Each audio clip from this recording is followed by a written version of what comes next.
pode pegar isso? Claro.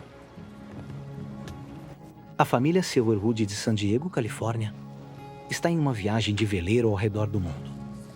Querida, você pode vir aqui pegar isso? Para o pai John, a viagem é a realização de um sonho de vida. John sempre falava comigo sobre fazer essa aventura de velejar. Ele dizia, vamos comprar esse barco e sair por aí, colocar as crianças a bordo e velejar pelo mundo. Tem muitas razões pelas quais embarcamos nesta viagem, mas o mais importante para mim era que meus filhos vivenciassem, em primeira mão, e ainda jovens o suficiente para se impressionar, com a sensação de liberdade absoluta de estar em alto mar. Ei, Ben, você quer dar uma ajuda?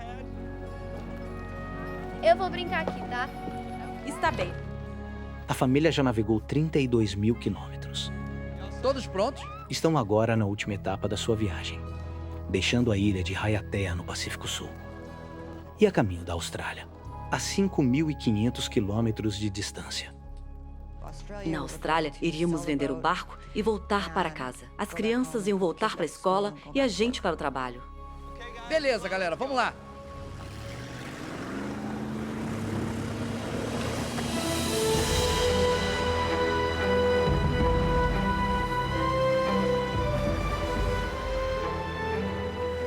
A família passou os últimos 21 meses na alegria e orgulho de John. Um catamarã de 24 metros, o Emerald Jane, comprado com seus 20 anos de trabalho árduo na indústria da construção. O Emerald Jane era simplesmente incrível. Uma grande combinação de beleza, poder, navegabilidade e resistência. O mastro, 24 metros. Eu adorava ele. Para os 3 filhos mais novos de John, Camille e Amélia, e o irmão Jack, a viagem tem sido uma experiência inesquecível.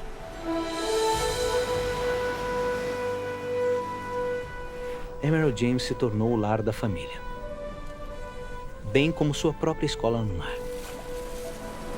Tínhamos todos os pertences da vida que precisaríamos, incluindo uns 150 quilos de livros escolares.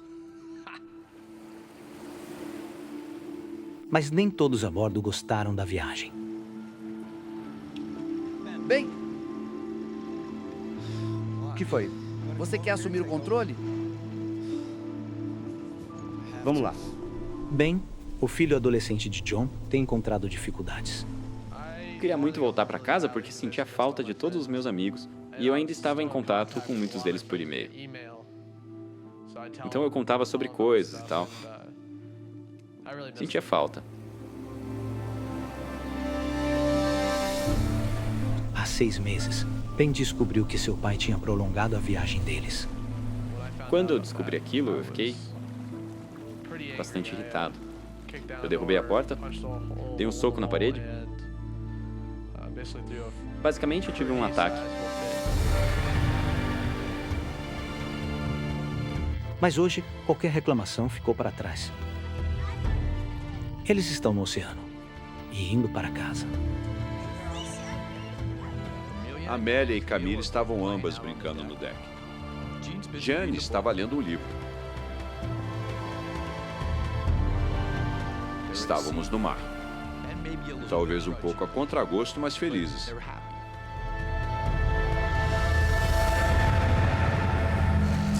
Horas.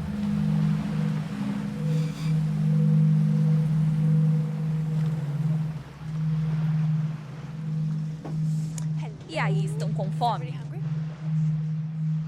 A família Silverwood aproveita uma tarde tranquila no mar.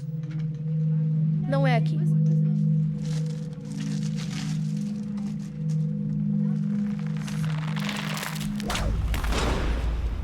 Ouvi um barulho de metal batendo no mastro. Uma coisa que nunca tinha acontecido. Consegue ver alguma coisa? A manilha Onde? soltou.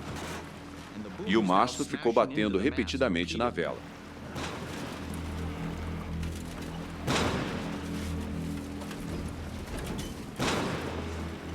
Lutamos com esse problema por umas 2 horas. Mas John e Ben não conseguem consertar a vela. É melhor deixar para amanhã, Ben. Eu falei, Vamos consertar isso à luz do dia. Tudo bem. Precisamos baixar a vela principal.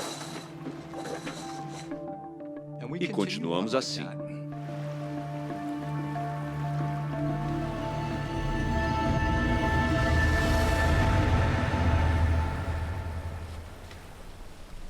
Ao cair da noite, John ajusta o sistema de navegação do barco para evitar uma das várias ilhas minúsculas que pontilham o Oceano Pacífico. E o Emerald Jane segue rumo ao pôr do sol. É uma coisa gloriosa. Estava completamente em sintonia com o universo.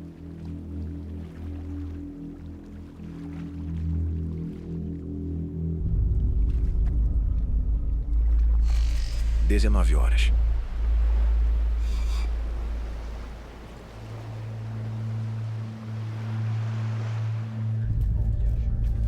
Vamos jantar? Sim, mãe. Lá embaixo, a família relaxa, enquanto Ben vigia na área de comando. Mais um minuto e está pronto. John tira um descanso. E as 3 crianças se preparam para o jantar. É mais uma noite no mar. Assim como as centenas que passaram juntos durante a viagem. Eu comecei a ouvir um som de raspagem.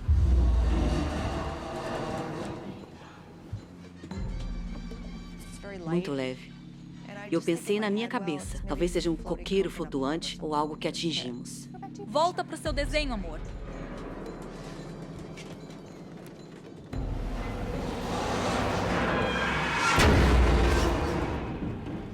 E aí um som de uma batida forte. Então começou a ficar mais alto. E mais alto. Tô com medo. O que tá acontecendo? Entrei correndo no salão. Pai, Parecia giz numa lousa. Estava rasgando nossos ouvidos. tô com medo. E ouvi a voz do meu filho gritando uma palavra. Recife! Recife! Ele gritava, Recife. Olhamos uns para os outros, horrorizados. Naquele mesmo segundo, eu ouvi um grande estrondo. Foi arremessado a uns 2 ou 3 metros. O Emerald Jane chocou-se contra um recife de coral submerso. John coloca os motores do barco em marcha ré.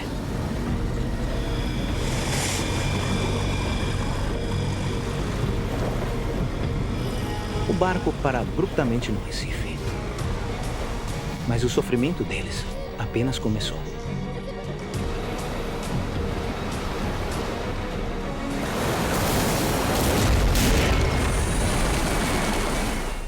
Uma onda gigante atingiu o barco.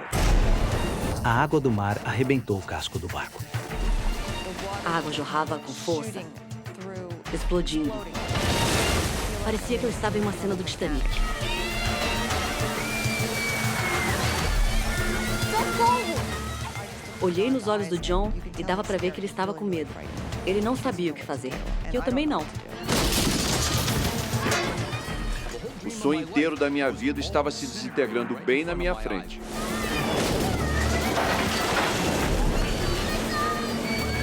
Pai, eu não quero morrer. Elas gritavam, eu não quero morrer, não quero morrer. Em apenas alguns segundos, a viagem do Silverwood de velejar pelo paraíso se transformou em um inferno vivo. O Emerald Jane está sendo triturado em um recife no meio do Oceano Pacífico. E está sendo castigado por ondas violentas. A gente estava em um mundo onde só tinha dor. A água do mar está engolindo o navio e a cabine está lentamente enchendo de água. Mayday! Aqui é o veleiro Emerald Jane. Estamos nessa latitude e longitude. Socorro! Eu consegui ouvir vozes em francês, como se fossem estáticas no universo.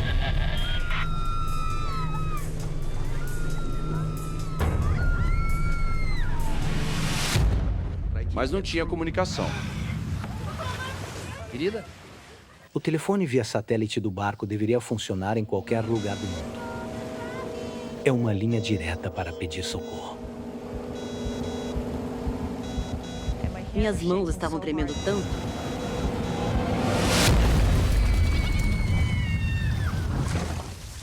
Que deixei cair o telefone e já era.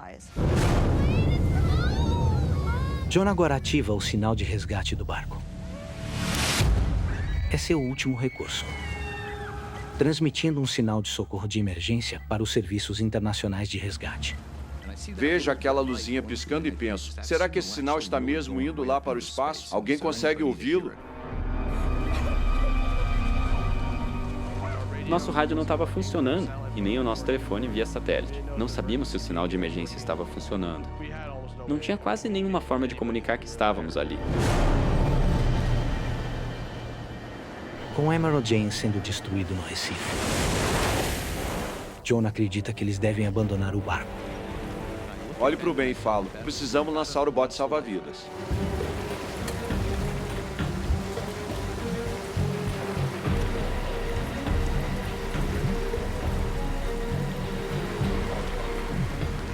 Puxamos a corda aqui em full bote. Você nunca pensa que vai ter que fazer isso. Mas no segundo seguinte, você só quer ouvir o som do ar comprimido enchendo aquele bote salva-vidas.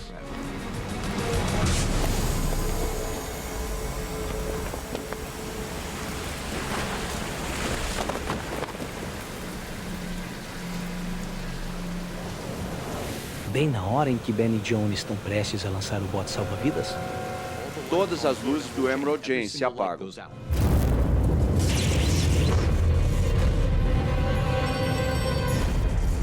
a água do mar inundou as baterias do barco e cortou o fornecimento de eletricidade. Não dava para ver nada em nenhuma direção.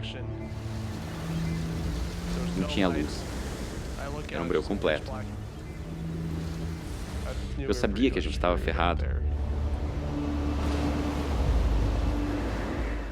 Quando parece que nada mais pode piorar, outra onda do oceano se quebra sobre o Recife e libera toda sua fúria sobre o barco danificado. Uma dessas ondas grandes quebra bem no meio do barco. Vai!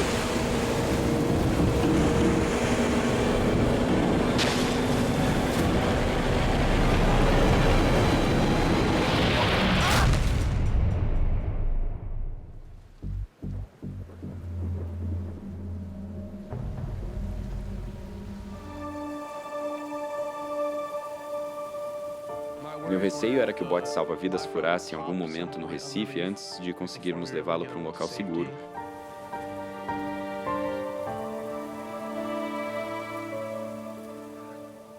Cada um daqueles passos eram apenas explosões de dor. Era pura agonia.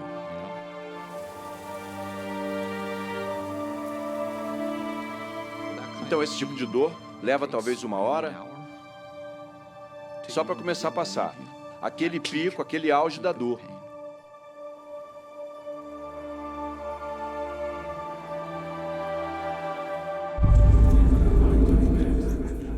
Finalmente, toda a família está fora do barco.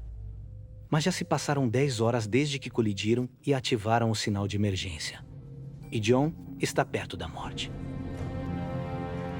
Eu sabia que meu pai não tinha muito tempo de vida. Eu sabia que ele não ia aguentar até o dia seguinte.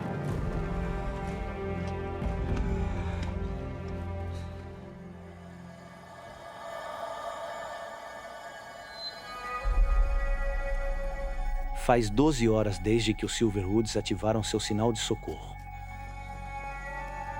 Mas não houve nenhum sinal de resgate. Agarrados a um minúsculo recife de rocha, a família quase perdeu a esperança. E dentro do bote salva-vidas, John está quase inconsciente, à beira da morte.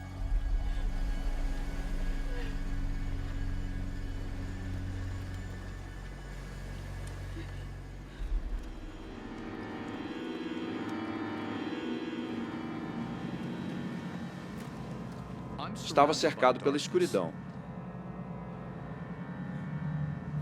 Não tinha nenhuma conexão com a realidade.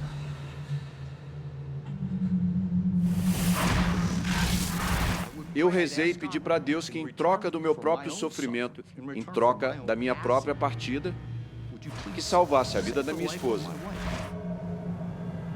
e a vida dos meus filhos.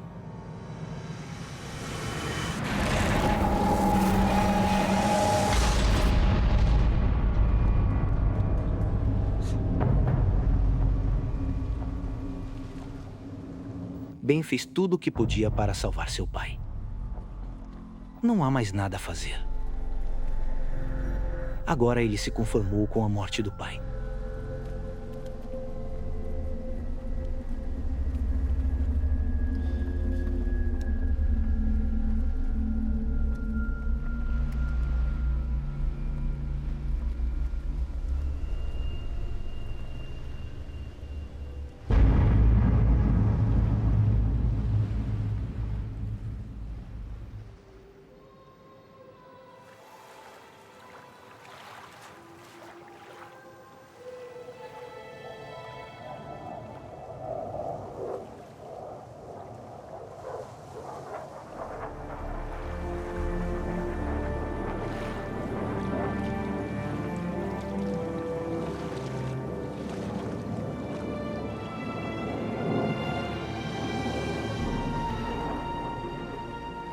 Quando o sol nasceu, pude ver uma pequena estrela voando no horizonte. Então, achei que poderia ser um avião. Socorro! Socorro! Socorro! Socorro! Eu estava meio eufórico, como se alguém soubesse que estávamos lá. Socorro! Aqui! E ele passou por cima de nós e começou a circular, simplesmente circulando repetidas vezes. Socorro!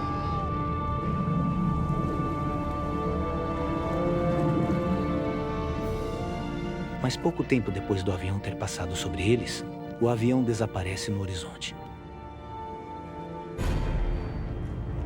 Dava para ver o brilho da estrela meio que diminuindo.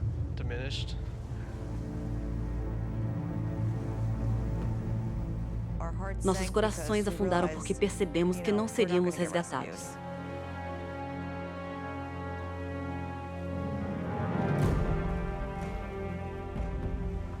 Mais 2 horas passaram. E não há sinal do avião voltando. O tempo estava se esgotando para o meu pai.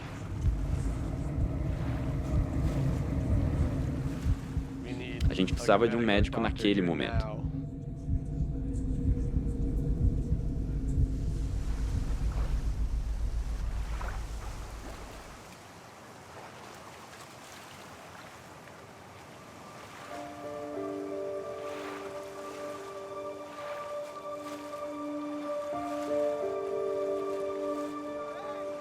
Então, eu vi um barco no horizonte. O sinal de emergência da família levou o avião até o local. Mas sem poder aterrissar, a tripulação alertou pescadores locais em uma ilha próxima.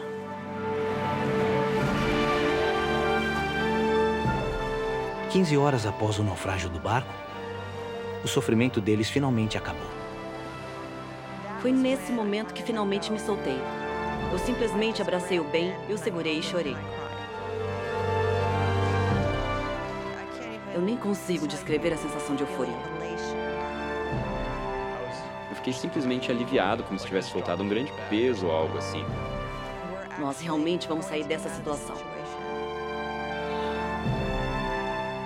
O John vai conseguir. Os pescadores levam a família para uma ilha próxima, onde são evacuados por uma equipe de resgate médico e levados de avião para o Tahiti. Imagens reais do resgate. Após 8 horas de cirurgia, a vida de John foi salva. Mas ele perdeu a perna esquerda abaixo do joelho. Como foi perder uma perna? Eu honestamente posso dizer, não me incomodou em nada. Quando recuperei a consciência, tudo era novo para mim. Tudo era espetacular para mim. Estou tão orgulhosa dos meus filhos. Eu achei que o Ben era um adolescente de 16 anos, imaturo. Aquele garoto se transformou em homem no instante. Muita gente usa a palavra, tipo herói, coisas assim sobre mim. Mas sei lá, não parece certo. Eu só fiz tudo isso porque era o que precisava ser feito. Vejo minha esposa e vejo meus filhos através de uma lente completamente diferente. E entendo exatamente o quão magníficos eles realmente são.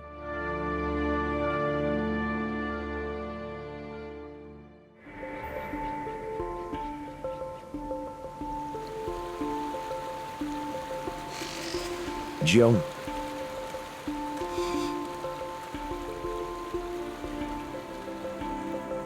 Charlie Head está começando o desafio de sua vida. Uma caminhada solitária nas montanhas Sierra Nevada. Prestes a completar 50 anos. Ele está decidido a provar que ainda consegue sobreviver sozinho na selva. Eu amo a solidão. Amo a natureza, amo o ar livre. É algo que eu sempre quis fazer. Me considero sendo relativamente autossuficiente.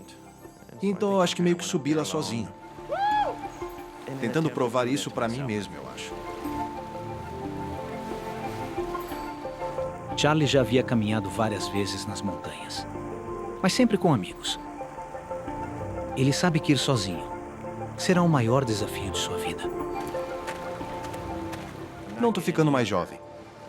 E eu não tô mais tão em forma como já estive antes. Só tava a fim de dar uma sumida por uma semana. Esquecer os problemas. Julie, a namorada de Charlie já há 7 anos, sabe o significado desta viagem sozinho.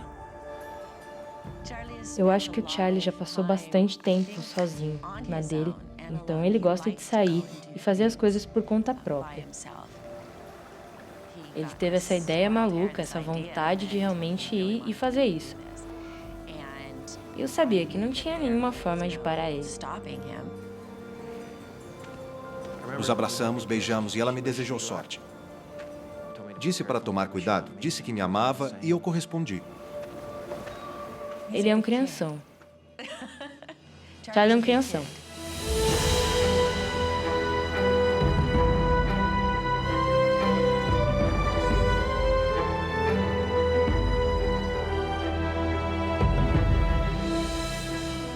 Charlie planejou um percurso desafiador.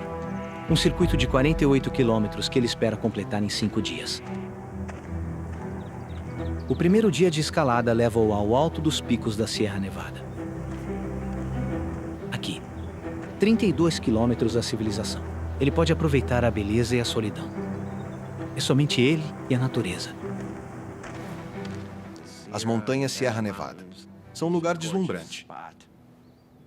Estar sozinho na selva é apelativo para mim pela beleza. Eu só acho que a Mãe Natureza tem muito a oferecer. Sou mimado. Quieto.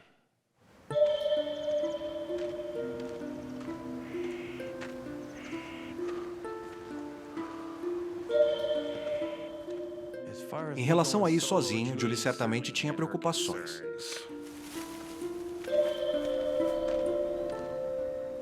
Eu estava preocupada que talvez ele não estivesse em forma para isso. Ele não fazia uma caminhada desse tamanho há muito tempo. Mas Charlie avança bem pela montanha. E após uma exaustiva caminhada, ele colhe as recompensas de ser autossuficiente. Parte do encanto de ir até lá é a pesca. Você sobe o suficiente, nas montanhas. E tem truta dourada. Pegando os peixes e comendo naquela noite. Nada supera peixe fresco. Me senti muito bem no primeiro dia.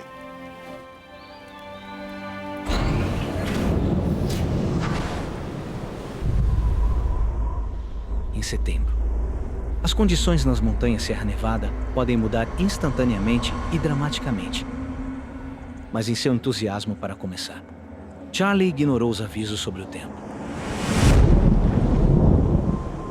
No início da noite, um vento forte sopra e sua paz é destruída.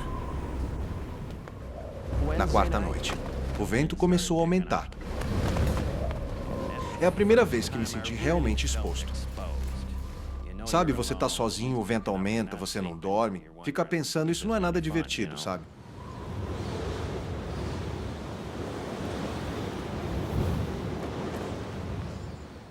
Fiquei preocupado pela primeira vez na quinta, quando começou a nevar de verdade e o vento estava simplesmente uivando. O vento vira uma forte tempestade de neve. E Charlie se abriga para a noite, esperando que ela passe.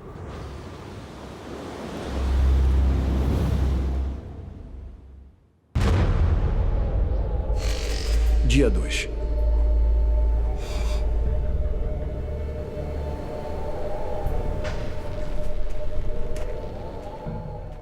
Quando acordei, neve para todos os lados. Levantei. Literalmente, estava meio enterrado na neve. O tempo estava começando a dar uma trégua. Embora os céus estejam mais limpos, a nova neve transformou a paisagem. Navegar a rota à frente será uma tarefa formidável. Nesse ponto, não há realmente mais trilha. E se houvesse? Ela estava enterrada na neve. Estive lá anos atrás e nada. Simplesmente nada parecia familiar. Para Charlie, esta viagem seria o teste de sua sobrevivência na natureza. Mas agora ele enfrenta um dilema difícil: encurtar a viagem e descer montanha abaixo. Ou seguir em frente, com seu plano original. Fiz a decisão de continuar. Atravessar a passagem, seguir e descer pelo leste. O tempo deve melhorar lá embaixo. Então eu cavei a neve. Empacotei tudo. Segui para a passagem.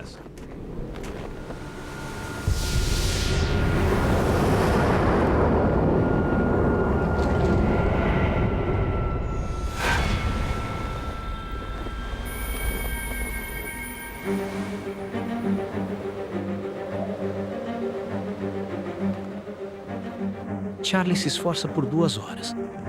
Mas caminhando às cegas pela nevasca, ele está fora da sua zona de conforto. Foi muito difícil. Eu percebi que, talvez, tivesse cometido um erro. Seguindo.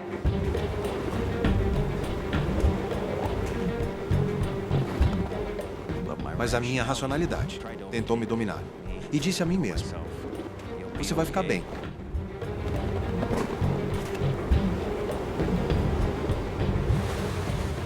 Tendo decidido seguir em frente, Charlie segue adiante pela perigosa passagem. Mas aqui, o terreno é perigoso. E agora o clima piora de maneira rápida e dramática. Começou realmente a nevar e o vento estava uivando. Ele estava batendo no meu rosto. Apesar das condições adversas, Charlie está determinado a completar sua caminhada ambiciosa. Mas enquanto a nevasca furiosa se intensifica, ele começa a perceber que está em apuros. E enquanto estava pensando no que fazer, meu rosto começou a ficar todo frio por causa do vento. E me lembro de apenas virar de costas para ele.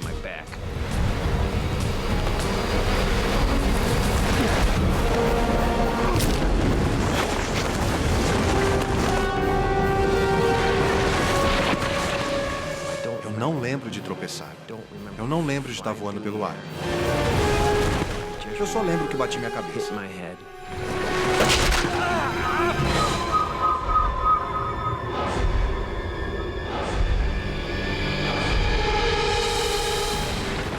Não sei direito quanto caí, mas era algo entre 10 ou 12 metros de cada vez.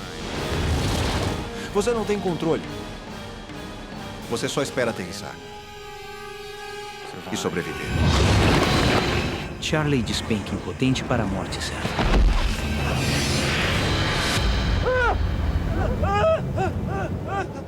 Mas a borda de uma rocha que se projeta do penhasco interrompe sua queda e salva sua vida.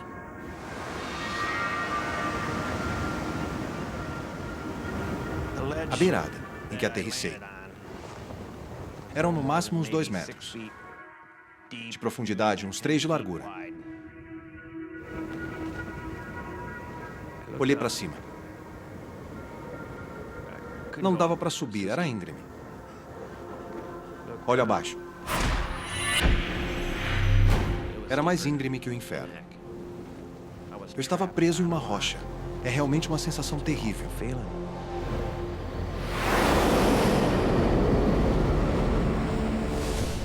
Balançando à beira de uma queda de 150 metros, Charlie deve literalmente se agarrar à vida. Mas a queda estilhaçou seu punho direito e causou sérios danos à sua coluna. E o golpe na cabeça deixou-o com uma concussão grave. Açoitado pelo vento gelado, seus instintos entram em ação. Um pouco depois, só fui tomado pela dor dos meus ferimentos. Meu braço direito inteiro estava entorpecido pela dor. Imediatamente ficou inchado. E o lado direito da minha cabeça. Doía muito. Sabia que a única forma que eu tinha alguma chance de sobreviver, vai logo, era me aquecer. Então eu queria montar a barraca e entrar no meu saco de dormir para me aquecer.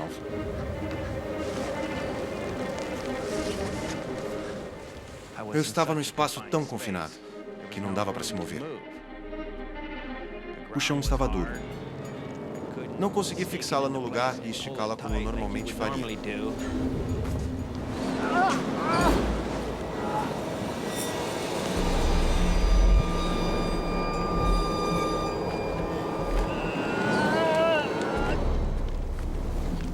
Então finalmente saí do meu saco de dormir.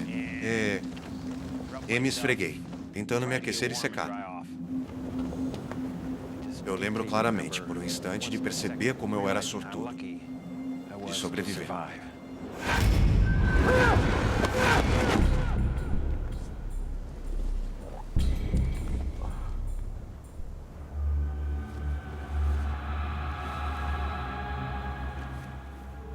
Eu meio que me aqueci.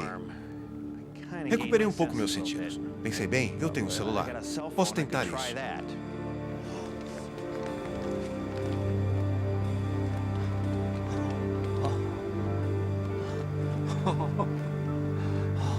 Ok.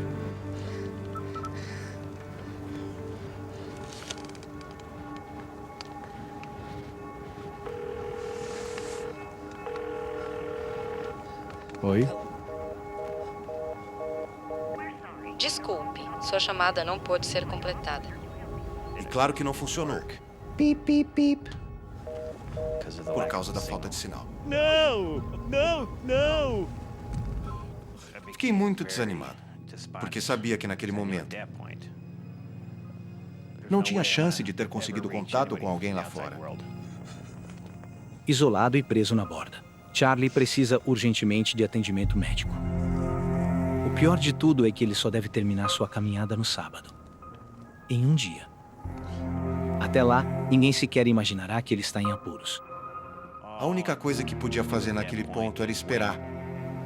Então eu calculei que se alguém viesse me procurar, eles iriam esperar 2 dias.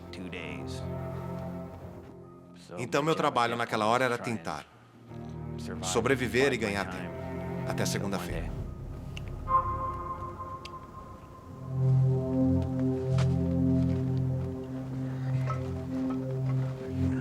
Mas a comida de Charlie está ficando escassa. Ele só tem alguns lanches sobrando. Eu sabia que tinha que racionar o pouco de comida que restava, que era principalmente mistura de nozes e barras de granolas.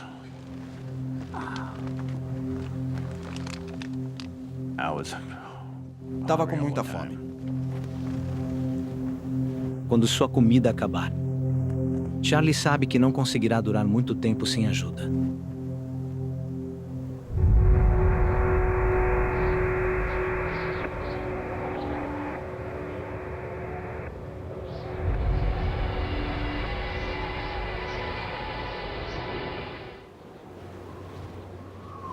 O punho fraturado de Charlie e a fraqueza pela desidratação tornam impossível subir a face do penhasco quase vertical.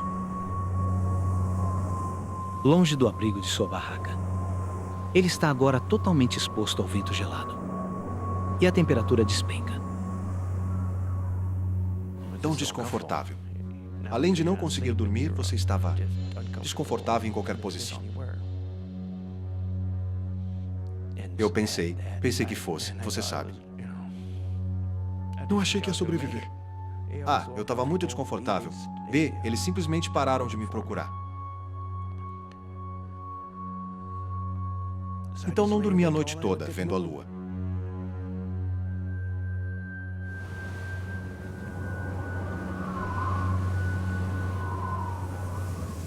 Esse foi o pior momento, eu diria. Eu estava muito desanimada. Não consegui dormir nada bem durante aquelas noites. Pensei que tinha acontecido alguma coisa e que nunca mais eu veria Charlie novamente. Enquanto a noite passa, exposto às temperaturas congelantes, Charlie corre o risco de morrer de hipotermia. Foi a noite mais longa da minha vida.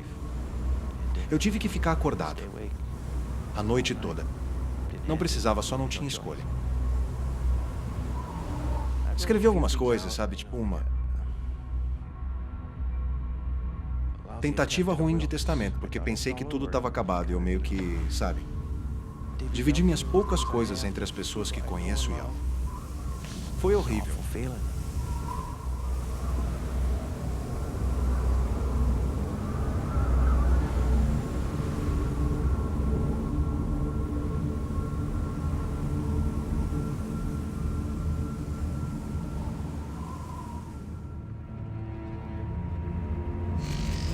Dia 7.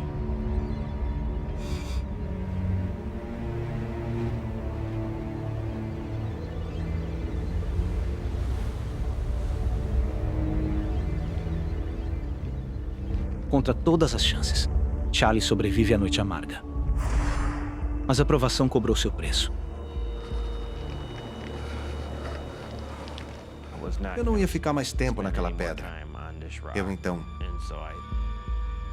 escolhi o menor dos dois males, que era a bordo. Estou ansioso para voltar e me enfiar no meu saco. E eu ia escrever algumas últimas palavras. Então eu desço meio que me arrastando. Levei uns 20 ou 30 minutos. Com um braço e 2 pés. E torcendo pelo melhor.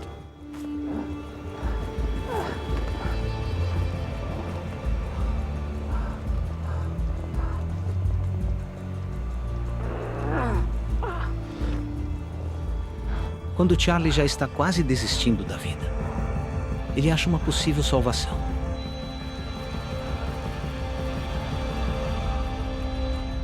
Então pensei, talvez possa acender uma fogueira. Nunca me ocorreu acender uma fogueira.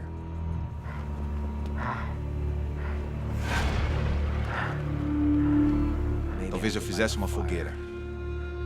Sabe, como um sinal. Para outro helicóptero ou outros caminhões. Não tinha muito, tinha umas revistas antigas. E tinha chinelos de plástico. Pensei, bem, as sandálias talvez façam fumaça.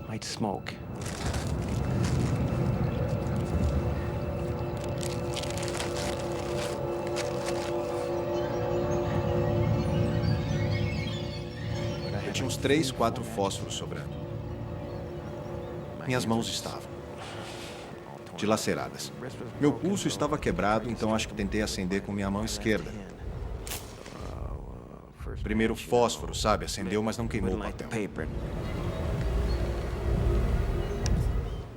O segundo fósforo ficou molhado, porque meus dedos já estavam muito molhados para início de conversa.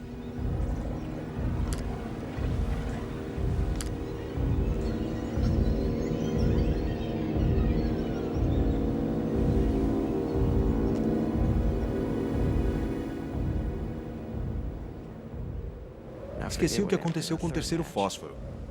Então, nesse momento, eu comecei a dizer, bem, eu vou apenas. Talvez ir dormir. Estava tão cansado.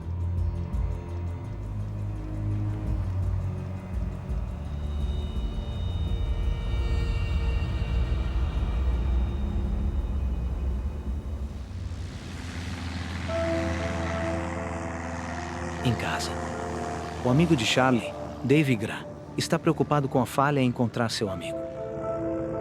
Como piloto treinado, ele decide que precisa se envolver na busca e tentar salvar seu amigo.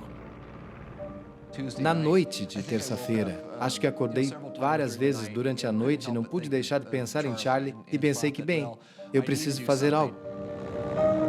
35 anos antes, o irmão de Dave se perdeu em uma tempestade, fazendo a mesma trilha que Charlie estava seguindo. Ele tem um pressentimento de que os helicópteros estavam no vale errado. Eu pensei no acidente do meu irmão.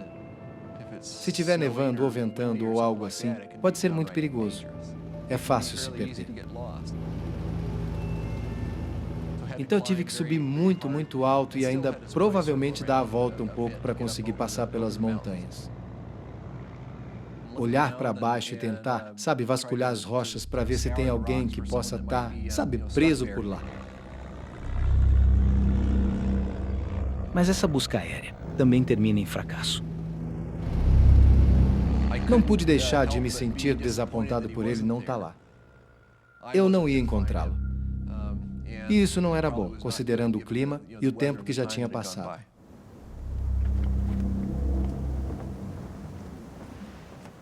Após quase 6 dias, preso sozinho em uma escarpa gelada, Charlie perdeu toda a esperança de sobreviver ao seu tormento.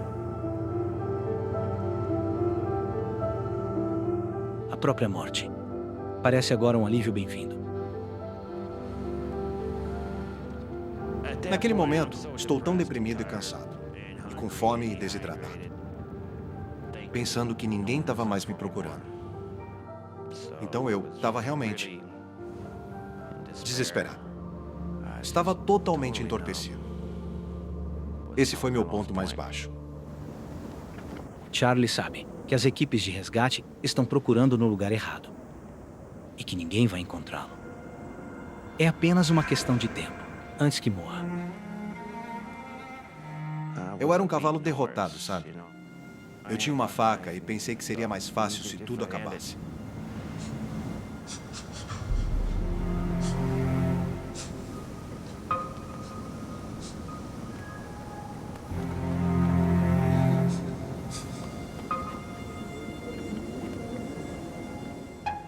Eu não teria feito.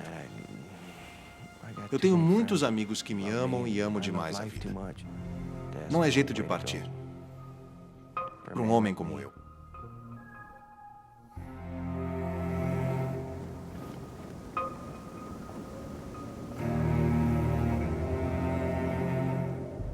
Faltando semanas para o cinquentenário. Esta viagem deveria revigorar sua vida. Agora, Charlie espera por uma morte lenta e agonizante.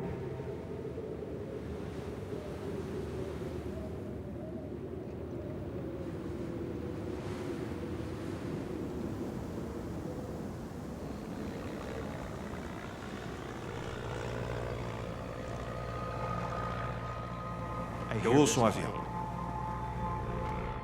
E ele está, sabe, ele está acima de mim.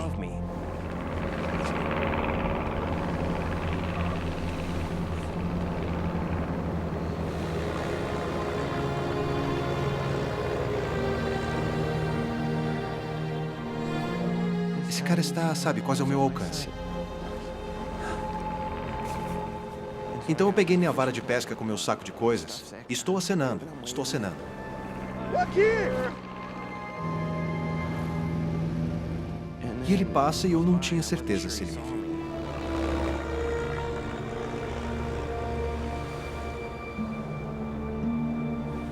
Pra cá.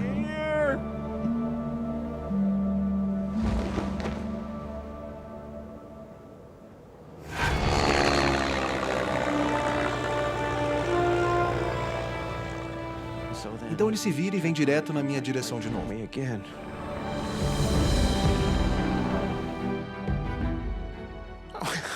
Balanço minha mochila. E ele faz o movimento de inclinar a asa, sabe? Como a gente vê no Star Wars e tal. Então, pensei que aquilo foi a melhor coisa que já me aconteceu. Depois de quase uma semana, sozinho e preso na pequena borda, Charlie é finalmente encontrado, seguindo seu instinto. Seu amigo Dave decidiu procurar do outro lado da passagem, perto de onde seu irmão estava perdido, uma última vez. Bem, foi incrível. Quer dizer, acho que Charlie poderia ser descrito como uma agulha e as montanhas como palheiro. E eu encontrei essa agulha no palheiro. Eu já fui na borda onde ele estava preso e eu estava lá durante o verão. E é um lugar bem assustador. Charlie poderia ter sido morto. Minha experiência sobre tudo isso é que acabou tudo bem. Quero dizer, Charlie e eu temos um vínculo que não teríamos antes.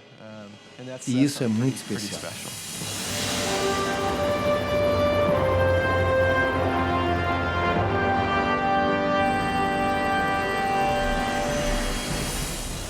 Quando recebemos a ligação dizendo que encontraram o Charlie, foi pura euforia. Nós dois simplesmente desmoronamos. E dava para ouvir na voz dele, que foi bastante traumático. Então eu estava muito agradecida. Ele é um sobrevivente, é isso, sabe? Ele é durão. Imagem real do resgate. Charlie recebeu tratamento de emergência para o pulso quebrado, lesões na coluna e na cabeça. Quando voltou para casa, foi recebido como um herói. E finalmente voltei para a cidade e vi Julie. Eu fiquei tão feliz.